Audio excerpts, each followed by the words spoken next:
ये मोटर सिंह बहुत बड़े नेता बनते हैं। यहाँ 100 करोड़ का घोटाला हुआ इस ब्लॉक में, कोई बोलता नहीं है, नौटियाल बोलेगा, मैं बोलूँगा। 100 करोड़ का घोटाला हुआ है कालसी ब्लॉक में। ऐसा सुना आपने कहीं कि मनरेगा योजना बन रही है कुनावा में? मैं उदाहरण दे रहा हूँ, कुनावा की बात नहीं है। मनरेगा योजना बनी कुनावा में और पैसा जा रहा है क्वाणू के किसी रिश्तेदार के घर में। सुना है आपने कहीं ऐसा? यहाँ हो रहा है ये। और यहाँ कहते हैं हम भाजपा के हैं। ये भाजपा में कलंक है ये लोग। जब तक इन पर शिकंजा नहीं कसा तब तक यहाँ कुछ होने वाला नहीं है। ये सब कांग्रेस पार्टी के लिए काम कर रही है, उनके एजेंट बने हुए हैं। कहाँ हैं ये लोग? क्यों नहीं बोलते? 200 करोड़ के लकड़ी बिकी है, नेताओं की आरा मशीनें हैं, क्यों नहीं बोलते? मुझे धमकियां आ रही है कि आ जाना चुनाव लड़ने। मैं चुनाव के ही लिए हूं क्या? ये इलाके ने मुझे इतना दिया है, मैं इसको नकार दूं? इस इलाके को मैं छोड़ दूं? यहां दलालों को पनपने दूं? तमाम फर्जी योजनाएं बनवा रहे हैं, परगना अधिकारी के खिलाफ नारे लगा रहे हैं। इस लड़की ने एक सिंपल बात कही कि जो अधिकारी योजना बनाने जाता है वो उस स्थल की अपनी फोटो भी लगाए। क्या गलत कहा? फोटो नहीं लगानी है, सीधा घर से चलना है, एक फर्जी योजना लिखनी है, इस पर दस्तखत करो और उसके बाद भ्रष्टाचार शुरू। तहे दिल बताऊं तो हद ही हो गई है, हद हो गई। ये कार्यक्रम मुझे जो सूचना दी मिस्टर धकाते ने 28 तारीख को, ये IAS ऑफिसर है जो मुख्यमंत्री की टीम में है, उन्होंने कहा कि यह कार्यक्रम जिला अध्यक्ष भाजपा और महामंत्री संचालित करेंगे। आज पता चला, मैं जब मंच पे गया तो मुझे MDDA के किसी अधिकारी द्वारा एक सूची पढ़ाई गई। उस सूची में, ये सूची जो है आपको मिल जाएगी, जो मंच पे उपस्थित रह सकते हैं। मुझे वो पुलिस अधिकारी ये सूची देख के कहते हैं कि नहीं, आपका नाम नहीं है इसमें, इस सूची में मंच के लिए। तो मैंने उसी अधिकारी से इजाज़त मांग के कि मुझे कागज़ कुछ देने हैं मुख्यमंत्री जी के हाथ में, फिर मैं चला आऊँगा। वो मुझे तब तक ताकता रहा जब तक मैंने वो कागज़ नहीं दिए। कागज़ दिए, माननीय मुख्यमंत्री से कहा कि मैं जा रहा हूँ, मुझे इस कार्यक्रम में, इस मंच पर रहने की इजाज़त नहीं है। अब आप गवाह हैं। मुझे भारतीय जनता पार्टी के, मेरा किसी पर सवाल नहीं है, पार्टी के अगेंस्ट नहीं है, मेरा प्रश्न कुछ और है। गौर से सुनिए आप। भारतीय जनता पार्टी के राष्ट्रीय महासचिव से लेके प्रदेश तक मीडिया में सब जगह कहते हैं कि जिस 23 विधानसभा में हमारा जो विधायक हार गया है वो हमारा शैडो MLA होगा वहाँ पर। तो शैडो MLA को कोई पूछने को नहीं बैठ रहे हैं और लुच्चे उचक्कों के हाथ में ये कार्यक्रम दे दिया। और यदि सरकारी कार्यक्रम है तो आप मंच को देख के आइए, कौन कौन लोग उसमें सरकारी नहीं है। वास्तविक रूप से जिला पंचायत अध्यक्ष सरकारी नहीं है, वास्तविक रूप से इस प्रोटोकॉल में आते नहीं है, ना ब्लॉक प्रमुख आते हैं। विधायक, स्थानीय विधायक अध्यक्षता करेंगे और सिर्फ मेंबर पार्लियामेंट, स्थानीय विधायक, मुख्यमंत्री, ये प्रोटोकॉल है।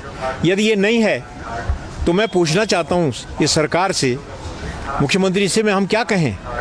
हम सरकार से पूछना चाहते हैं कि जिले में जितने शिलान्यास हुए हैं वहाँ जिला पंचायत अध्यक्ष का नाम और फोटो क्यों नहीं लगाई गई? जब तुम्हारे पास प्रोटोकॉल है तो उनको वहाँ क्यों इग्नोर करो? मैं तो स्वागत करता हूँ, मैं आज भी स्वागत करता हूँ।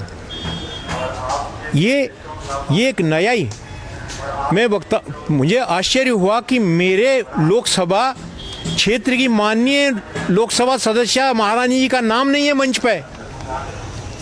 पे बैठने वालों में उनका नाम नहीं है। जो लोग बैठे हैं सरकार के एंगल से करें बात, तो सरकार में नमामि गंगे, गृह मंत्रालय, सिंचाई विभाग, ये तीनों कांग्रेस पार्टी चला रही है। आज कांग्रेस पार्टी के नेता चला रहे हैं यहाँ जौनसार बावर में। सारी फर्जीवाड़ी जौनसार बावर में बने हैं। मुझे कहने में कोई तकलीफ नहीं है सर। लगातार मुख्यमंत्री जी को मैं हर बार ये कहता हूँ, मैं कुछ मांगे पढ़नी चाहता था, कुछ मांगे रखनी चाहता था, मेरा व्यक्तिगत कुछ नहीं है। लेकिन हाँ, मैं एक बात कहनी चाहता हूँ, सब लोग जितने मंच पर बैठे हैं, जितने नीचे बैठे हैं, सब लोग मुझसे बड़े हैं, लेकिन यदि कोई गलती से मेरे कद को छोटा समझे तो मैं समझता हूँ कि वो गलती कर रहा है। बेइज्जत होकर राजनीति नहीं करेंगे। मेरे मुख्यमंत्री जी 3 बार मेरे क्षेत्र में आ चुके हैं, तीसरे भ्रमण में तीनों बार मुझे बेइज्जत हो गए, कालसी गेट से वापस जाना पड़ा। हम पार्टी को यहाँ खड़ा किए, वो लोग जिन्होंने पार्टी को हरवाया, जिन्होंने पार्टी को व्यक्तिगत बनाने की कोशिश की, उनसे छीन कर मैंने भारतीय जनता पार्टी के काडर के लिए काम किया है। आज भी कर रहा हूँ। मेरे पे कोई शक है तो मुझे पार्टी से निकाल दें।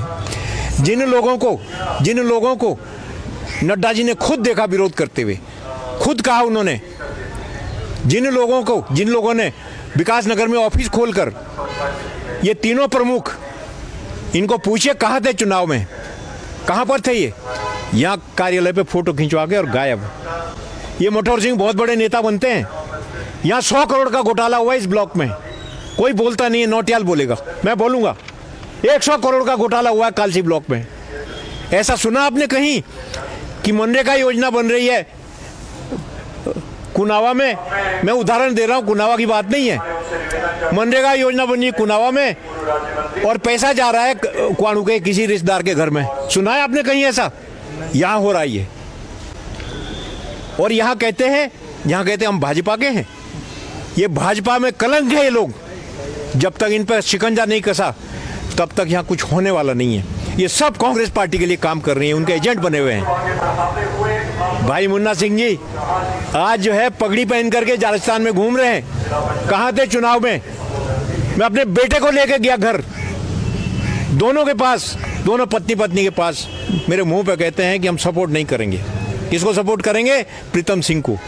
जैसे ही नॉमिनेशन करते हैं तो नॉमिनेशन करके सीधे वहाँ विकास नगर में दोनों लोग प्रेस के सामने खिलखिला रहे हैं। क्या जनता बेवकूफ़ है? जानती नहीं है। आज मुझे कठिनाई हो रही है इलाके में काम करते हुए। कहाँ हैं ये लोग? क्यों नहीं बोलते? 200 करोड़ के लकड़ी बिकी है, नेताओं की 11 मशीनें, क्यों नहीं बोलते? मुझे धमकियां आ रही है कि आ जाना चुनाव लड़ने। मैं चुनाव के ही लिए हूं क्या? ये इलाके ने मुझे इतना दिया है, मैं इसको नकार दूं? इस इलाके को मैं छोड़ दूं? यहाँ दलालों को पनपने दूं? तमाम फर्जी योजनाएं बनवा रहे हैं, परगना अधिकारी के खिलाफ नारे लगा रहे हैं। इस लड़की ने एक सिंपल बात कही कि जो अधिकारी योजना बनाने जाता है वो उस स्थल की अपनी फोटो भी लगाए। क्या गलत कहा? फोटो नहीं लगानी है, सीधा घर से चलना है, एक फर्जी योजना लिखनी है, इस पर दस्तखत करो और उसके बाद भ्रष्टाचार शुरू।